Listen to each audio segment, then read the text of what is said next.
우리는 매 주일마다 다윗에 대해서 사무엘 상으로 시작해서 이제는 하에 들어와 가지고 다윗의 이야기를 주일마다 나누고 있어요. 그 속에 담긴 이야기가 참 우리의 인생을 잘 가이드하는 진리가 실어 있기 때문이죠. 다윗은 이제 목동이었지만 하나님의 은혜를 입어서 이스라엘의 왕이 돼요. 왕이 되지만 사울왕 때하고는 좀 다르게 사울왕 때는 주변국들에게 조공을 바치는 아주 약소한 소수민족이 됐어요. 그런데도 다윗이 즉위한 이후에는 참 묘하죠. 주변국들이 쳐들어오지 않는 것이 아니라 쳐들어오기 시작하는데 결국은 전쟁할 때마다 이기는 거예요. 그래서 이 전쟁의 결과는 이제는 사울 때와 정반대 상황.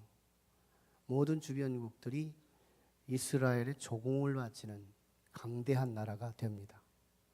국제 정세가 그랬어요. 다윗의 정부는 그걸로 끝나지 않아요. 이 국가 행정기관, 즉 조직체, 국가 조직체 자체가 일반적인 국가 조직과 차별화가 돼요. 행정 조직을 조직할 당시에 다윗은 자기의 이름에 왕이라는 직함을 붙이지 않습니다. 이건 사무엘 기자의 의도이면서 다윗의 생각이기도 하죠. 내가 행정 조직을 세울 때는 다른 사람들은 그 보직을 앞에다가 직함을 붙여주면서 이름을 호명했는데 다윗은 다윗이 이렇게만 호칭해요. 다윗의 마음, 성례가 내가 왕이지만 실제는 하나님이 다스리는 왕이고 싶다 하는 이런 신앙 고백이 들려 있는 거죠. 이 조직은 특징적으로 윗조직이 3개요, 아랫조직이 3개인데 가장 중심부에 제사장들을 조직해요. 그래서 소위 다윗의 나라는 제사장 나라가 됩니다. 다시 말하면 하나님이 다스리는 제사장 나라. 이것을 우리 신학적인 용어로 표현하면 소위 신정왕국이다. 사람이 다스리는 나라가 인정왕국이라면 하나님이 다스리는 나라를 신정왕국이라고 그래요. 다윗은 이런 나라를 잘 실행해 가요. 보통 사람은 외모가 갖춰지면 내실이 약하고 내실이 강하면 외모가 약한 것이 일반적인 사람들의 모습들이죠. 다윗은 폼생폼사하지 않습니다.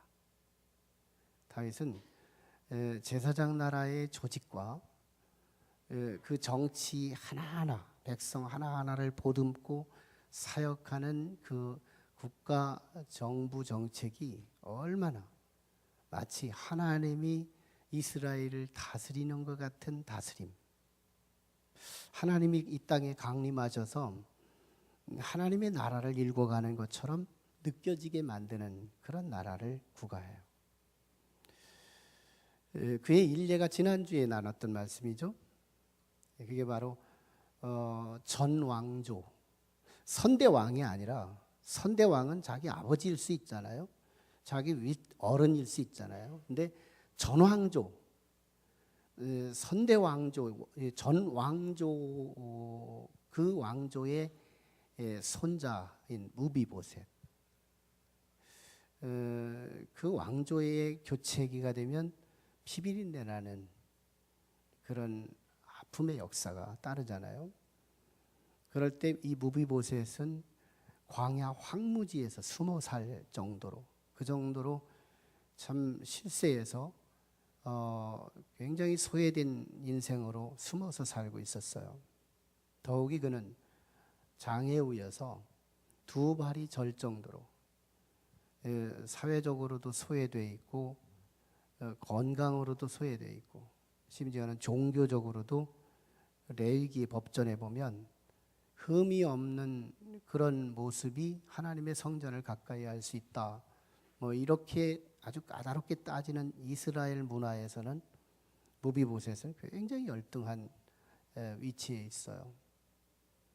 그런데 다윗은 이 가장 절대 절망적인 이 무비보셋, 국민의 한 사람을 대하는 태도가 얼마나 무서웠겠어요. 다윗 앞에 대령됐을 때, 아, 이번에 죽는 날이구나 이렇게 생각할 때 참 무비보셋은 벌벌 떨고 그 앞에 섰을 때 다윗이 처분한 것은 세 가지. 두려워하지 말아라. 무서워하지 말아라. 샬롬을 아랫사람인 무비보셋에게 흘려주잖아요. 받은 바 은혜가 크니까. 아, 목동이 왕 됐으니 은혜가 얼마나 커요. 자기가 받은 그 은혜를, 나도 참 천하기 짝이 없는 인생이었는데 아버지가 어느 한때부터 내게 주신 은혜가 너무 커서 이제 나는 은혜를 흘려보내야 되겠다. 이런 마음에 이 천하대 두렵고 죽어마땅한 죄인 무비보셋을 대할 때 무서워하지 말라. 샬롬을 주잖아요. 그리고 시바라고 하는 종이 자기 주인이 장애우라고 하는 이 약점을 이용해서 사울 왕의 사유재산을 다 챙겨가지고, 아이 논밭이, 종이 논밭이 많고 말이죠. 종이 종을 20명이나 두고 이렇게 부를 막 챙기고 있는 거예요. 그때 다윗이 잃어버렸던 그 부동산 다 찾아서 무비보셋에 주잖아요. 거기서 끝나지 않아요. 무비보셋아, 너는 이제 딴 데서 식사하지 마. 나하고 같이 식탁을 나눌까? 왕자의 하나로 이렇게 격상시키는 이런 은혜를 무비보셋이 입게 되지만, 사실은 무비보셋이 은혜를 입었다는 얘기보다는 다윗이 그런 선정을 베풀었다는 얘기를 우리 사무엘 기자는 말하고 있어요. 여러분, 그런데 다윗은 이렇게 안에서만 착하고 밖에 나가면 야성적이냐? 안에서도 이렇게 선대하는 정치가였는데 다른 나라에도 외부적으로도 이 선대함이 변하지 않더라는 거예요. 내면적으로 집에서도 잘하고 교회에서도 잘하고 국가 안에서도 잘하고 국가 밖에서도 잘하고, 이게 얼마나 이 됨됨이가 잘 되는 사람이에요. 우리는 집에서는 잘 안 되고 나와서는 신사가 되고, 이 모순 때문에 우리 가정이 구원 안 되는 거 아니겠어요? 다윗의 이 모순이 없는 속과 겉이 같은 이런 신앙의 인격이 우리와 차별되잖아요. 그래서 이제 이웃 나라 암몬 나라가 갑자기 왕이 죽었다는 초상, 부고가 온 거예요. 다윗이 왕일 때 부고가 온 거예요. 그래서 가만히 보니까 이 암몬 나라가, 암몬의 지금 한운이 지금 현재 왕으로 즉위 됐는데, 한운의 아버지가 나하스 왕인데 나하스가 죽어서, 그래서 이 다윗은 이제 과거에 내가 어려웠을 때 나하스가 나한테 주신 은혜가 있기에 그걸 생각해서 내가 이 암몬 나라에도 은혜를 좀 줘야 되겠다 해가지고 조문 사절단을 구성해가지고 암몬 나라에 보냅니다. 이렇게 지금 다윗은 마치 요나단의 은혜를 입고 그걸 기억해내면서 무비보셋에게 은혜를 베풀었던 것처럼 다윗은 지금 나하스에게 은혜를 입고 그걸 기억해서 한운에게 은혜를 베푸는 이야기 틀이 같아요. 이 이야기 틀이 같다 이 말이에요. 이 말이 뭐예요? 9장과 10장은 9장은 다윗의 내부 정치가 선대했다는 얘기고 10장은 외부 정치가 선대했다는 것을 말하고자 하는 것이 사무엘서에 주어지는 교훈의 특징적인 거예요. 자, 그래서 이제 선대해서 보냈는데, 이 은혜로 받아야 되는데 이 선대함을 받는데 적의로 받은 거예요. 나하스의 아들 한우는 신하들의 부추김 때문에, 사실은 지금 가나안의 저 왕인 다윗이 신하들을 조문한답시고 오긴 왔지만 이건 간첩이에요. 예. 쟤들이 지금 조문을 빙자해서 우리 지금 암몬 나라의 여기저기를 지금 잘 군사적인 것, 사람들이 얼마나 사는지 현장 조사를 하고 언젠가는 쳐들어오려고 간첩을 보낸 겁니다. 이 한원이 생각해 보니까, 듣고 보니까 그런 거예요. 그래? 다윗이 보낸 저 조문 사절단 수염이 저렇게 길은데 절반 2분의 1씩 잘라라. 그리고 그때는 도포자락처럼 이게 길게 옷을 입고 오는데 이거 엉덩이가 다 보이게 중동볼기가 나올 정도로 뚝뚝 잘라서 보내라. 이게 이스라엘 역사, 우리나라의 역사도 상투 자르려니 차라리 목을 자르라고 내놓는 이 자존심이 있었던 시대가 있었던 것처럼 유대인들에게 수염, 유대인들에게 있어서 이 옷은 굉장히 중요한 부분이거든요. 옷은 신분이고 수염은 권위고, 이 모든 걸 다 잘랐다는 모욕감, 개인적으로 봐도 이걸 참 어떻게 대해야 될지 모를 정도로 굉장한 모멸감을 느끼게 하는 수치죠. 근데 하물며 한 나라의 국가의 사절단으로 온 저들을 수염을 자르고 옷자락을 중동볼기까지 자라서 두들려 보냈다는 말은 이스라엘을 다스리시는 하나님을 모욕함이며 하나님이 세우신 다윗 왕을 모욕하고 이스라엘 민족 전체를 모욕하는 너무너무 큰 수치스러운 사건이 된 거예요. 그래서 다윗은 거기서 처분한 것이 오직, 야 너희들 수염 길 때까지 집에서 있다가 나중에 궁궐에 입성하라, 이 지시만 하고 아무런 전쟁 준비도 하지 않고 있었어요.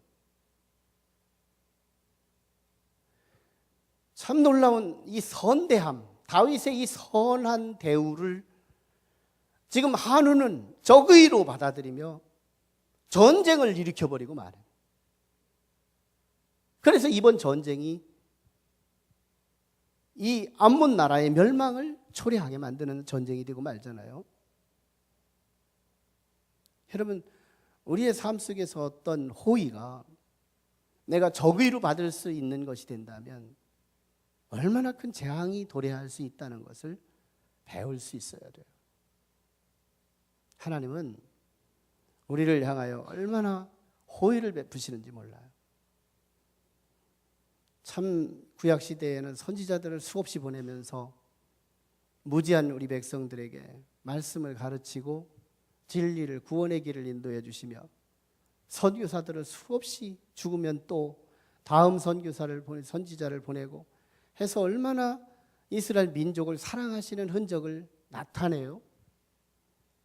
그러다가는 결국 2000년 전에는 예수 그리스도 독생자 하나밖에 없다고 하는 그 예수님을 이 땅에 보내주셔서 공생애를 사시고 그렇게 호의를 베푸는데 유대인들은 결국은 선지자들 다 죽이고 선지자들 감옥에 가두고 예수 그리스도 십자가에 못 박고 호의를 적의로 대하는 이런 비극이 이 땅 위에서 일어나고 있더라는 거예요. 하나님이 한 민족에게 호의를 베풀었는데 그 민족이 적의로 대한다면 이건 불신국가가 될 것이며, 하나님이 이 민족을 호의로 대하심으로 아멘으로 받아들이는 그 민족이 있다면 그 민족이 이 땅에서 제사장 나라가 되게 하시는 하나님의 놀라우신 역사를 이루더라는 거예요. 하나님의 이 호의를 아멘으로 받을 거냐, 하나님의 이 호의를 적의로 받을 거냐가 관건인 거예요. 사람들 간의 호의와 적의 문제가 아니라 이제는 하나님이 주시는 내 호의와 내가 어떻게 그 은혜를 받을 거냐, 거부할 거냐의 결정이 우리 앞에 놓인 거예요. 적의에 따른 이 암몬 왕의 멸망사가 오늘 본문에 기록되어 있다는 거예요. 놀랍지요? 이 전쟁은 이스라엘과 암몬 나라 사이에 자기들이 이 조문 사절단들을 수염을 자르고 옷을 잘라고 모멸을 시킨 자기들이 주범인데 전쟁은 다윗이 일으켜야 순서잖아요. 다윗이 자존심이 다친 거잖아요. 다윗이 속상해서 전쟁을 준비해야 옳잖아요. 그런데 다윗은 전쟁 준비를 하지 않아요. 그런데 이 전쟁은 누가 일으켜요? 한운이 일으키더라는 거예요. 암몬왕 한운이 일으키더라는 거예요. 잘 알고 보면 오늘 6절을 잘 읽어보면 그 속에 암몬 왕이 자기가 한 행위 때문에 다윗이 자기를 미웃게 본다고 생각하므로 결국 전쟁을 일으키게 되는데 다윗의 정예군들을 양쪽 진영에서 샌드위치로 포위하고 말아요. 여러분, 오늘 내가 전에 행한 행위가 다음 행위를 결정시킬 수 있는 것은 심리학적인 통계예요. 내가 전에 행한 행위가 다음 행위를 이어지게 만들 확률이 높다는 거예요. 우리가 누군가에게 우리 권수정 집사님에게 제가 오늘 칭찬을 해요. 칭찬을 하면 한 1분쯤 지나면 제가 권수정 집사님에 대해서 시선을 달리해요. 왜? 저분의 생각을 제가 앞질러 가거든요. 내가 칭찬했으니 우리 권수정 집사님은 이종현 목사를 긍정적인 사람으로 보고 있을 거야. 그러므로요, 이 긍정적 이미지를 잃어버리고 싶지 않아서 내가 앞질러서 저분의 생각을 파고 들어가는 거예요. 내가 저분에게 밥을 사준다면 그 시간 안에 저 사람에 대한 시선을 내가 바꾸는 거예요. 아, 이종현 목사는 사랑이 많은 사람이야. 이런 걸 저들이 지금 나에게 섭섭한 것도 아직 남아있고 나를 아직 욕하고 있는 아주 꿍꿍이 속에 아주 나에 대해서 불쾌감을 가지고 있던 없던 상관없이 나만 그렇게 해석하는 거예요. 놀라운 일이죠. 그런데 내가 저를 공격했어요. 내가 저를 나쁜 사람이라고 욕을 했어요. 그러면요, 그 사람이 듣기도 전에 나는 그 사람에 대해서 적개심을 갖게 되는 거예요. 왜? 그 사람의 생각을 내가 앞질러 버리니까요. 그 사람이 나를 미워할 것을 대해서 내가 먼저 미워해야지라고 생각하며 그 사람의 행위와 그 사람의 생각과 그 모든 걸 앞질러 가는 거예요.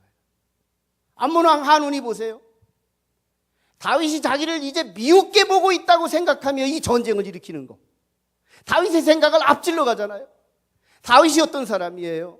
다윗은 하나님이 다스리는 나라의 수종자로서의 왕이에요. 그러므로 실제로 지금의 영성으로는 다음 장에 가면 뽀록 나는 일이지만 지금의 영성으로는 다윗은 하나님께서 참 왕이 되셔서 다윗아, 이번 전쟁은 치르지 말아라. 아마 주께서 응답을 주셨다면 다윗은 안 갈 사람이 분명해요. 지금의 영성이 그래요. 다윗은 하나님이 가지 말라고 했으면 이 전쟁 일으키지 않았어요. 그런데 한우는 안 그래요. 내가 저질러는 이 악 때문에 상대방이 나를 너무너무 싫어할 것을 자기가 해석하고 어차피 전쟁을 치를 거라면 내가 먼저 선제 공격을 하는 것이 유리하다고 판단하며 전쟁을 일으켰는데 이기려고 일으킨 이 전쟁이 한운이 망하는 역사가 일어나는 거예요. 뭐예요 이거? 참 놀라운 일이 벌어지고 있어요. 그런데요, 이 한운은 여기서 끝나지 않아요. 한우는 전쟁의 비밀을 오직 원 포인트, 숫자가 많아야 이길 수 있어, 무기가 좋아야 이길 수 있어, 이거밖에 없는 거예요. 한운의 승리의 통계는, 한운에게 있어의 머릿속에 담겨진 승리의 통계는 오직 숫자가 많아야 이길 수 있다는 것밖에 없는 거예요. 그러나 정말 그래서 이 한우는 자기의 암몬의 군사들과 더불어서 이웃나라인 아람 나라의 군사들 33,000명을 데리고 이제 이스라엘을 연합군을 형성해서 진입해 오는 거예요. 이스라엘의 정예군밖에 없어요. 원래부터 군인 직업을 가지고 있었던 정예군들, 전쟁을 그렇게 많이 준비되지 않았던 정예군들, 이 소수의 병력을 양쪽에 샌드위치하고 있어요. 그런데 보세요. 다윗의 군사령관인 요압 장군과 아비새 장군이 대화하는 내용 12절이에요. 좀 띄워줘 보세요. 12절 같이 한번 읽어요. 너는 담대하라. 우리가 우리 백성과 우리 하나님의 성읍들을 위하여 담대히 하자. 여호와께서 선히 여기시는 대로 행하시기를 원하노라 하고. 믿음을 뿜어내잖아요. 하나님이 내 편 되기를 끌어내잖아요. 우리의 소수가 작지만 다윗이 옛날에 고백했던 것처럼 전쟁은 여호와께 속한 것이니, 이게 자기 휘하 장수인 요압 장군의 입에 벌써 입에 배었어요. 벌써 영향을 입은 거예요. 거룩한 영성을 가진 다윗의 영향력을 요압 장군이 배우고 있는 거예요. 자신의 군사력이 열세하다는 걸 알고 하나님이 우리와 함께 할 것이니 담대하자는 거예요. 기죽지 말자는 거예요. 최선을 다하여 하나님이 우리를 향하여 싸워줄 것이 분명하니 기죽지 말고 전쟁하자는 거예요. 그래서 결국 이 전쟁에 다윗의 군대가 이기고, 19절에 보면 아람 군사들이 용병이잖아요. 지지난주에 우리가 월남전에서 남베트남 군사들이 사실은 돈을 벌기 위해 참전한 사람들이 많다 보니까 생명 걸고 싸우려고 하지 않고 군 복무기간만 채우면 된다고 해서 전쟁을 소극적으로 치르게 되자 사회주의의 이 북베트남이 승리하고 월남은 패망해서 수상적으로 비참한 역사를 지지난주에 우리가 함께 나눴잖아요. 아람 군사들은 용병들이어서 돈 벌려고 온 이 사람들이 1차전에서는 그냥 싸움도 안 해보고 도망치는 거예요. 2차전에 싸워봤지만 얼마나 많은 사람들이 아람 군사가 죽고 암몬 군사들이 또 죽어 넘어지면서 또 나머지는 도망치고 이러면서 전쟁이 끝났는데, 결국 이 아람 하다레셀이라고 하는 아람 왕이 다시는 암몬을 돕지 않겠다 해가지고 암몬은 소외된 국가가 되고, 그래서 그때부터 이스라엘과 화친을 맺게 되고 이스라엘에 조공을 바치는 아람 국가가 됩니다. 여러분, 지금 다윗이 한운을 이긴 이야기는 사실은 예수 그리스도께서 마귀를 이긴 이야기와 연대되는 거예요. 성경은 이렇게 이어져 가고 있어요. 다윗 이야기로 끝내고 싶지 않은 거예요. 성경이 구약과 신약으로 이어진 이유가 바로 구약에 나타난 희미한 몽학선생적인 계시의 문을 열고 계시의 실체 되신 예수 그리스도를 만나도록 하기 위한 서론의 메시지일 뿐이에요. 예수님은 이 땅에 호의로 오셨어요. 우리를 구원하기 위해 오셨어요. 우리의 사람의 자존심을 세우기 위해 오셨어요. 여러분의 삶을 도와주기 위해서 오셨어요. 끝내 우리 이 땅에 광야길 같은 험악한 이 땅을 살다가 결국은 천국문을 열어서 여러분들을 이 땅에는 수천 배 비교할 수 없는 어마어마한 천국에 입성하게 하기 위해서 예수 그리스도는 오셨어요. 그런데요, 이 땅엔 그 예수 그리스도를 적대하는 거예요.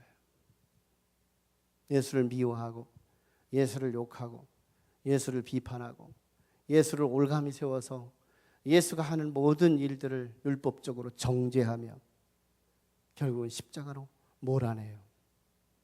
예수를 죽이기 위해서는 평상시에 그토록 빌라도와 헤롯 대왕 사이에 원수처럼 싸움질하던 그들이 예수 죽이기 위해서는 연합군을 형성해요. 빌라도의 세력과 헤롯 세력이 연합합니다. 예수 하나 죽이려고 이 말이죠. 호의로 오신 예수 그리스도를, 그분을 죽이려고 빌라도의 세력과 헤롯 대왕의 세력이 연합하는 거예요. 평상시에는 바리새인들의 사두개파를 너희는 너무너무 정치 밖으로 나갔다고 신앙생활하면서 어찌 이렇게 정치하는 사람들 만나서 맨날 조찬 기도회 하고 그러느냐고 비판하던 그들, 사두개인들은 너희들끼리만 구원받는다고 너희들끼리 공동체를 이루면서 그렇게 보수적인 신앙을 가지고 있다고 사두개파는 그들을 향하여 정죄하며 서로 이를 물고 서로 앙숙의 싸움을 하던 그들이 예수 그리스도의 호의로우신 그분을 비판하고 그분을 죽이는 일에는 연합하는 거예요. 암몬 군사와 아람 군사가 연합하듯이 하나님의 호의로우신 예수 그리스도 한 분 죽이기 위해서, 그 하나 죽이기 위해서 이렇게 이 땅의 권세에 한 권세도 부족해 두 권세가 연합하는 이 모습에 이게 뭘까 말이죠. 이게 사람들이 과연 알고 하는 일일까 말이죠. 이 속에 담겨있는 우리가 알지 못하는 뭔가의 세력이 있지 않나 하는 우리가 물음을 한번 가져볼 필요가 있지 않겠어요? 예사모라고나 할까요? 종려주일에 예수님이 나귀 타고 예루살렘으로 올라갔을 때 많은 사람들이 자기의 겉옷을 벗고 종려나무 가지를 꺾어서 예수님이 가시는 길에 계속 앞을 깔아주고 호산나 다윗의 자손이요, 호산나 다윗의 자손이요, 오늘 영광을 거두어 주시옵소서 하면서 예수님을 얼마나 사랑하고 예찬하는지 그 시대의 예사모 아니겠어요? 예수님을 사모하는 사람들. 그런데 웬일이에요? 얼마 가지 않아 예루살렘에 도착해서 일부의 어떤 반대파들이 예수를 십자가에 못 박으라는 말 한마디에 합류되기 시작하는데 어느새 모르게 그 군사들이, 그 많은 군중들이 다 예수의 반대편에 서 있는 거예요. 거기서 끝나지 않잖아요. 예수님을 3년 반 동안 예수님 덕분에 먹고 살고 예수님 덕분에 자존심이 살아서 그렇게 살던 그 사랑하던 제자들이 요한을 제외하고는 나머지는 뿔뿔이 흩어져서 두렵고 떨며 예수님이 그토록 핍박당하고 그토록 죽기 직전에 신음을 하고 있는 그 예수를 버려두고 자기 목숨 살기 위해 도망쳐서 소외되어 있는 그 시점에 오직 예수 그리스도 옆에는 사랑하던 요한과 그리고 두 마리아, 막달라 마리아와 다른 마리아, 그리고 여성 제자들, 소수들, 나머지는 다 우는 사자같이 예수 하나를 죽이고자 혈안이 되어 있는 세력들이 뺑뺑 둘러싸여 있는 거예요. 과연 이 예수 그리스도의 십자가 전투는 이길 수 있을까 말이죠. 이 십자가 전투는 과연 이길까요? 숫자로 봐도 게임이 안 되는데 이제 백성들이 예수를 욕합니다. 이제 예수님은 그 욕을 먹어요. 그리고 대욕하지 않아요. 백성들은 예수를 미워해요. 백성들은 예수를 십자가에 못 박으래요. 근데 예수님은 반응하지 않아요. 백성들이 그 어깨에 십자가를 지워요. 벗으려고 하지 않아요. 가라니까 십자가를 지고 올라가요. 백성들이, 군사들이 못을 치니까 못이 박혀요. 가시관을 씌우니까 쓸 수밖에 없어요. 속수무책이에요. 이렇게 질 수가 있어요. 이렇게 일방적일 수가 있어요. 이렇게 잔인할 수가 있어요. 결국은 옆에 창을 지르니까 속수무책으로 창을 질려 죽어요. 그들이 목표했던 죽음, 제 하나만 죽이면 끝이야. 예수 하나 죽으면 이 땅은 평화가 올 거야. 그들이 목표는 달성되고 말아요. 예수님은 십자가에서 6시간 동안 고통을 당하시고 물과 피를 흘리고 속이 타면서 자존심을 짓밟히면서 배신감을 가슴에 끌어안고 육신의 고통과 아픔 가운데 예수는 죽음을 당합니다. 하루 지나고 이틀 3일이 지나면 새벽 미명에 하나님이 시신 예수 그리스도를 붙들고 일어나십니다. 죽은 자를 붙들고 일어나게요. 하나님의 일의 시작, 하나님의 일의 시작이라. 죽은 시신 붙들고 일하시는 주님. 이게 우리의 인생 끝에서 평상시에 하나님을 관계하고 평상시에 하나님을 믿고 평상시에 하나님을 의지하고 살아가는 사람의 반전 아니에요? 우리 인생 끝자락에서 내가 숨 하나만 떨어지면 그토록 사랑한다던 아내도 떠나고, 아내도 버리고,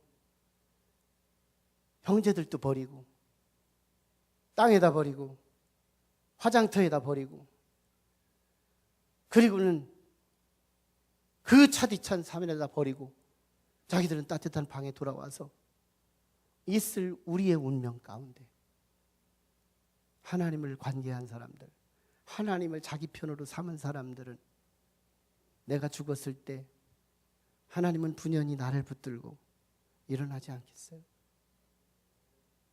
주님이 부활하셨잖아요. 주님의 부활이 뭘 의미해요? 예수님 십자가 전투의 승리, 십자가 전투의 승리. 이 땅에 탱크가 무서워요? 총이 무서워요? 군인들이 무서워요? 어떤 세력이 무서워요? 아니거든요. 사망 권세보다 무서운 게 없어요. 이 사망 권세가 우리의 인생을 휩쓸고 지나가면 노년이 도래하고, 노년이 지나고 나면 사망이 도래하는데, 이 사망을 누가 저항해요? 이 사망을 누가 거부해요? 어느 누구도 이 사망을 거부할 자가 없을 그때 예수 그리스도는 역시 사망의 자리까지 갔지만 하나님이 분연히 그 영혼을 붙들고 다시 일으키시니 인류 역사의 첫 열매 부활의 첫 증인이 이 땅에 탄생된 줄로 믿습니다.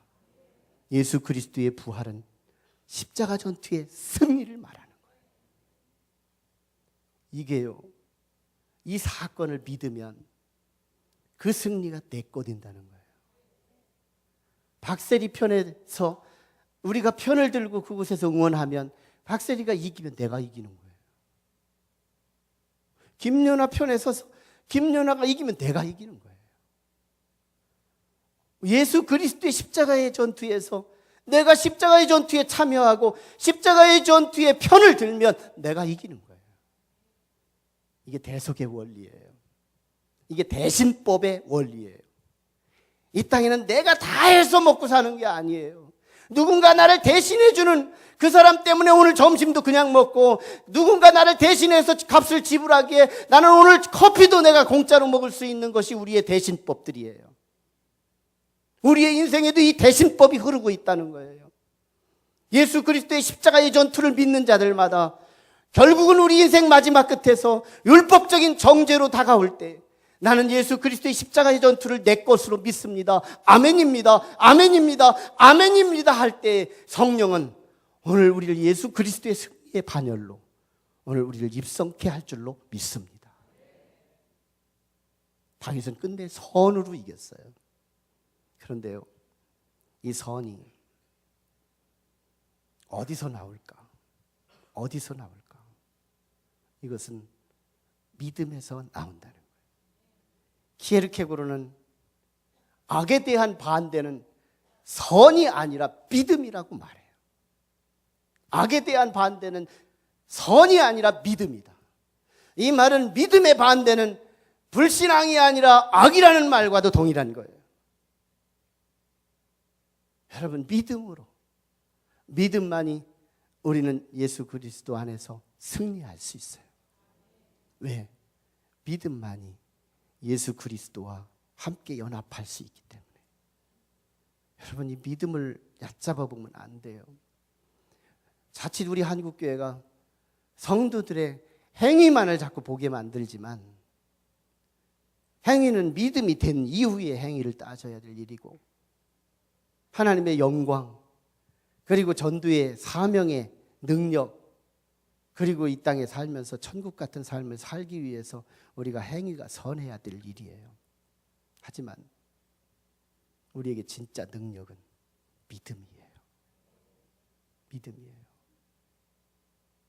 여러분, 요한일서 5장 4절에 보면 정말 오늘 세상에 이기는 승리는 이것이니 우리의 믿음이라고 말씀하고 있어요.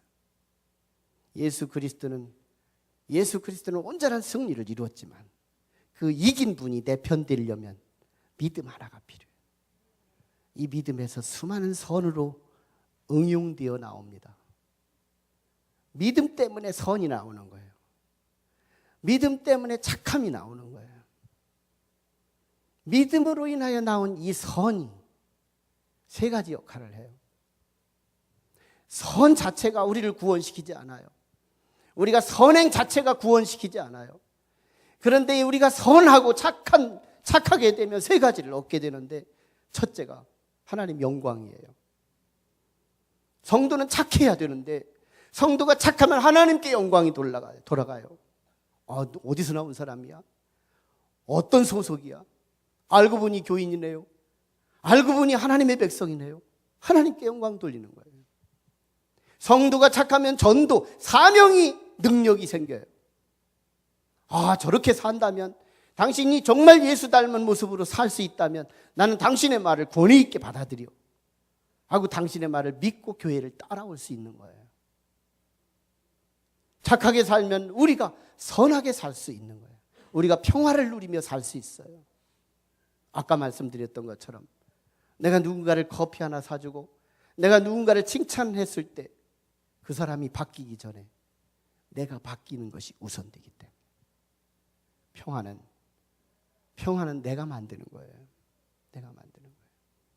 그 모든 것은 믿음에서 나와요. 믿음으로 예수 그리스도가 내 편 되고, 믿음으로 모든 선을 끌어내고, 믿음으로 모든 착함을 이루게 하는, 오늘 믿음 하나를 얼마나 메리트가 있고, 이 믿음 하나가 인생의 가장 중요한 핵으로 작용하고 있는지를, 이 믿음 하나의 소중함을 우리 가슴에 새겼으면 좋겠어요. 믿음이구나. 믿음이 착한 걸 만드는구나. 믿음은 선하게 우리의 삶을 살게 하는구나. 믿음이 모든 은혜를 아래로 흐르게 할 수 있는 거구나. 믿음만이 천국 갈 수 있는 거구나. 지금은 하나님의 은혜와 사랑과 감동, 감화, 역사하심이 오늘 하나님 앞에 나와 주의 음성을 들으며 하나님 믿음으로 다윗의 선대함을 통하여 승리를 이룬 것처럼 예수 그리스도께서 하나님 한 분만을 바라보며 십자가의 전투에서 승리한 그 승리 기사를 내 것으로 믿음으로 이제 우리 또한 이 땅에 살면서 수많은 영적 전쟁에 승리할 것을 기대하고 결국은 무비보셋이 누렸던 그 은혜보다 수천 배, 수만 배의 천국의 영광을 회복받을 것을 기대하며 믿음 하나를 가슴에 품고 돌아가는 온 성도들의 심령과 가정 위에, 저들의 자녀와 저들의 사업과 저들의 미래 위에 지금으로부터 영원토록 함께 하시기를 간절히 축원하옵나이다. 아멘.